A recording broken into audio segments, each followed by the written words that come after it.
परमेश्वर के दैनिक वचन।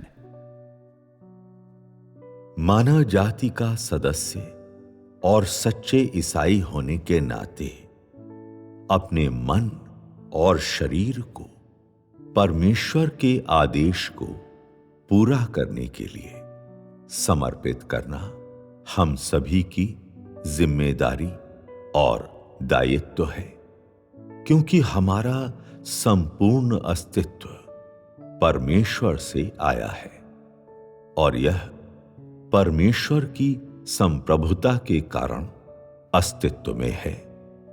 यदि हमारे मन और शरीर परमेश्वर के आदेश के लिए नहीं है और मानव जाति के धर्मी कार्य के लिए नहीं है, तो हमारी आत्माएं उन लोगों के योग्य नहीं हैं जो परमेश्वर के आदेश के लिए शहीद हुए हैं।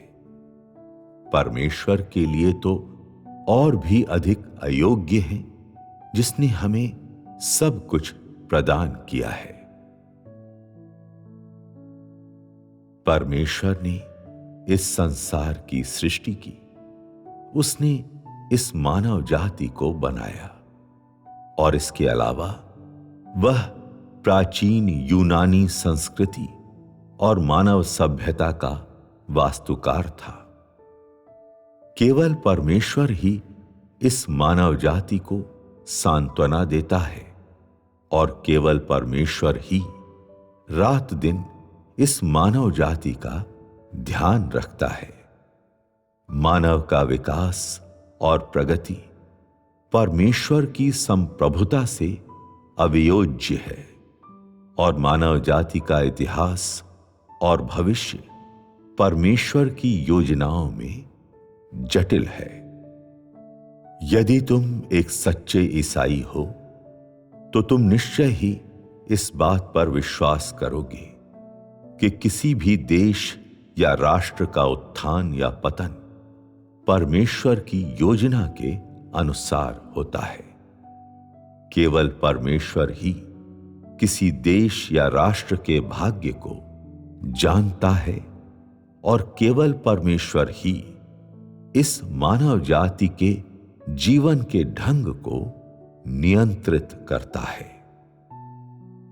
यदि मानव जाति अच्छा भाग्य पाना चाहती है, यदि कोई देश अच्छा भाग्य पाना चाहता है, तो मनुष्य को अवश्य परमेश्वर की आराधना में झुकना चाहिए, पश्चाताप करना चाहिए और परमेश्वर के सामने अपने पापों को स्वीकार करना चाहिए। अन्यथा मनुष्य का भाग्य और मंजिल अपरिहार्य रूप से तबाह होकर समाप्त हो जाएंगे। नूह की नाव के समय में पीछे पलट कर देखें, मानव जाति पूरी तरह से भ्रष्ट थी, परमेश्वर की आशीषों से भटक गई थी। परमेश्वर के द्वारा उनकी देखभाल नहीं की जा रही थी और परमेश्वर की प्रतिज्ञाओं को खो चुकी थी। वे परमेश्वर की रोशनी के बिना अंधकार में रहते थे। इस प्रकार वे प्रकृति से व्यभिचारी बन गए थे। उन्होंने अपने आप को घृणित चरित्रहीनता के मध्य उन्मुक्त कर दिया था। इस प्रकार के लोग परमेश्वर की प्रतिज्ञाओं को प्राप्त नहीं कर सकते थे। वे परमेश्वर के चेहरे की गवाही देने के अयोग्य थे, न ही वे परमेश्वर की आवाज को सुनने के योग्य थे, क्योंकि उन्होंने परमेश्वर को त्याग दिया था। उन सभी चीजों को बेकार समझकर छोड़ दिया था जो परमेश्वर ने उन्हें प्रदान की थी और परमेश्वर की शिक्षाओं को भूल गए थे। उनका मन परमेश्वर से बहुत दूर भटक गया था, और जैसा कि इससे हुआ, वे अत्यधिक मूर्खतापूर्ण स्तरों तक और मानवता से पथभ्रष्ट हो गए थे और उत्तरोत्तर दुष्ट होते गए। इस प्रकार से वे मृत्यु के और भी निकट आ गए थे और परमेश्वर के कोप और दंड के अधीन हो गए थे। केवल नूह ने परमेश्वर की आराधना की और बुराई को दूर रखा, और इसलिए वह परमेश्वर की आवाज को सुनने और परमेश्वर के निर्देशों को सुनने में सक्षम था।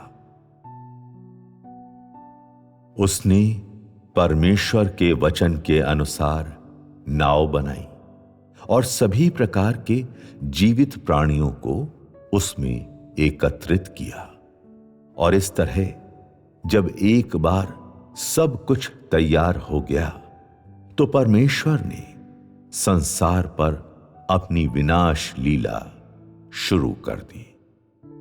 केवल नूह और उसके परिवार के 7 लोग इस विनाश लीला में जीवित बचे, क्योंकि नूह ने यहोवा की आराधना की थी और बुराई को दूर रखा था। फिर वर्तमान युग पर विचार करें। नूह के जैसे धर्मी मनुष्य जो परमेश्वर की आराधना कर सके और बुराई को दूर रख सके, उनका अस्तित्व समाप्त हो गया है। फिर भी परमेश्वर इस मानव जाति के प्रति दयालु है और इस अंतिम युग में मानव जाति को दोष मुक्त करता है।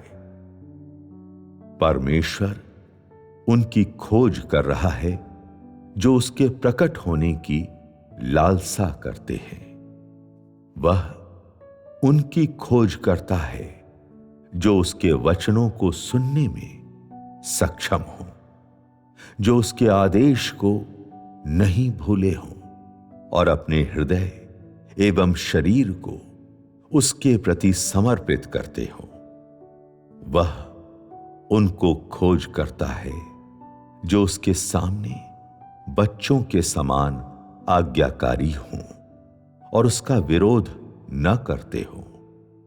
यदि तुम परमेश्वर के प्रति अपने समर्पण में किसी भी ताकत से अबाधित हो, तो परमेश्वर तुम्हारे ऊपर अनुग्रह की दृष्टि डालेगा और अपने आशीष तुम्हें प्रदान करेगा। यदि तुम उच्च पद वाले, आदरणीय प्रतिष्ठा वाले, प्रचुर ज्ञान से संपन्न, विपुल संपदा के मालिक हो और कई लोगों के द्वारा समर्थित हो, फिर भी ये चीजें तुम्हें परमेश्वर के आवाहन और परमेश्वर के आदेश को स्वीकार करने, जो कुछ परमेश्वर तुमसे कहता है उसे करने के लिए उसके सम्मुख आने से नहीं रोकती हो, तब तुम जो कुछ भी करोगे वह पृथ्वी पर सर्वाधिक महत्वपूर्ण होगा और मानव जाति में सर्वाधिक धर्मी होगा। यदि तुम परमेश्वर के आवाहन को अपनी हैसियत और लक्ष्यों के वास्ते अस्वीकार करोगे, तो तुम जो कुछ भी करोगे वह श्रापित हो जाएगा और यहां तक कि परमेश्वर द्वारा भी तिरस्कृत किया जाएगा। हो सकता है कि तुम कोई अध्यक्ष या कोई वैज्ञानिक, कोई पादरी या कोई बुजुर्ग हो, किंतु इससे कोई फर्क नहीं पड़ता है कि तुम्हारा पद कितना उच्च है। यदि तुम अपने ज्ञान और अपने कार्य की योग्यता पर भरोसा रखोगे तो तुम हमेशा ही असफल रहोगे और परमेश्वर की आशीषों से हमेशा वंचित रहोगे, क्योंकि तुम जो कुछ भी करते हो परमेश्वर उससे कुछ भी अपेक्षा नहीं करता है, और वह नहीं मानता है कि तुम्हारी वृत्ति धर्मी है, या यह स्वीकार नहीं करता है कि तुम मानव जाति के भले के लिए कार्य कर रहे हो। वह कहेगा कि जो कुछ भी तुम करते हो वह मानव जाति को परमेश्वर की सुरक्षा से वंचित करने और परमेश्वर के आशीषों को इनकार करने के लिए मानव जाति के ज्ञान और मानव जाति की शक्ति का उपयोग करना है। वह कहेगा कि तुम मानव जाति को अंधकार की ओर, मृत्यु की ओर और एक ऐसे अस्तित्व के आरंभ की ओर ले जा रहे हो जिसकी सीमाएं नहीं है, जिसमें मनुष्य परमेश्वर और उसके आशीष को खो देगा।